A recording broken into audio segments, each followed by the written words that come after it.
Salam, bugünkü izahımız olacaq 9-cu sinif Azərbaycan tarixindən 25-ci paragraf, yəni Azərbaycan SSR 1970-80-ci illərdə. Deməli, Heydər Əliyev 1969-cu ildə Azərbaycan SSR, Azərbaycan Kommunist Partiyası Mərkəzi Komitəsinin birinci katibi seçilir. Və Heydər Əliyev Respublikada idarəçiliyi gücləndirməyə başlayır. Belə ki, 1978-ci ildə Azərbaycan SSR-in yeni konstitusiyası qəbul olunur.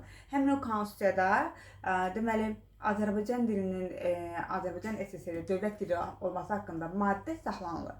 Axı biz bilirik ki, 1956-cı ildə 1937-ci il konstitusiyasına belə bir maddə əlavə olunmuşdur. Həmin o maddə Heydər Əliyevin səyi ilə 1978-ci ildə də saxlanılır. Sonra 1976-cı ildə Heydər Əliyev Sovet İttifaqı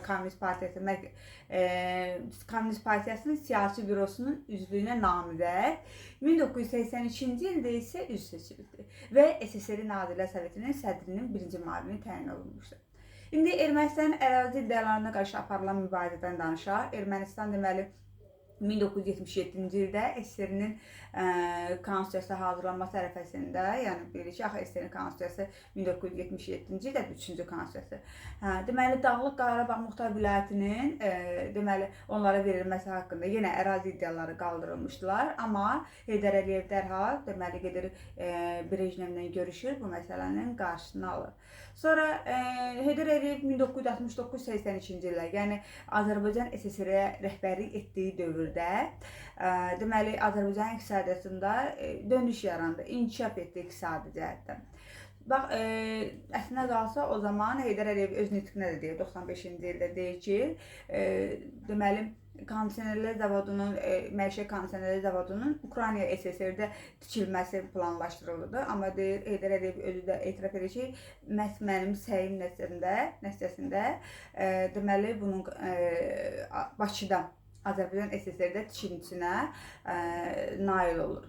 Və 1971-ci ildə isə Kür suyu Bakıya gəlir. Bakıya, yəni Bakı içməli su ilə təchiz olunmuş olur. Bir də onu qeyd edeyim. Baxın, 71-də Kür suyudur. 17-ci ildə isə Şollar suyudur. Rəqəmlər çox rahatdır, yadda saxlamaq olar. Kür suyu 17, Şollar suyu, üzr istəyirəm. Şollar suyu 17, Kür suyu isə 71-ci ildədir. Sonra 79-cu ildə Ağdam-Xəncəndi dəmir yolu çəkilir. Bunu ancaq belə mexaniki olaraq əzbərləmək lazımdır. Bu Ağdam-Xəncəndi xronoloji testlərdə də çox tez-tez düşür. Ona görə də mütləq bunu əzbərləməlisiniz. Başqa da bir yol deyə bilmərəm, ancaq bunu deyə bilərəm ki, kondisioner zavodundan 4 il sonra, 75-də kondisioner 4 il sonra da budur, 79-da da budur. Və yaxud da Heydər Əliyevin Azərbaycan SSR rəhbərliyinin 10-cu ilində, 79-cu ildə də budur, Ağdam-Xəncəndi dəmir yolu. Yəni demək istədiyim odur ki, bunun ilin mütləq yadda saxlayın. Testlərdə çox rastıma çıxır ki, bunun ili xronoloji testlərdə soruşulur.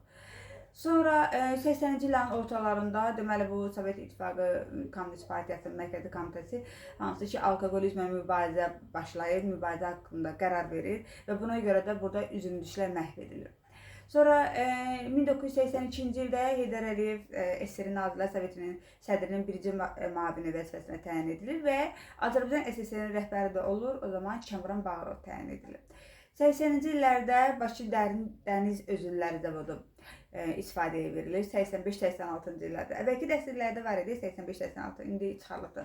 83-cü ildə isə Bakı Qrozno neft kəməri istifadəyə verilir. Azərbaycan da Sovet İttifaqının artıq neft kəmərinə qoşulmuş olur və Sibir nefti emal üçün artıq Bakıya axmağa başlayır. Bu qədər, sağ olun.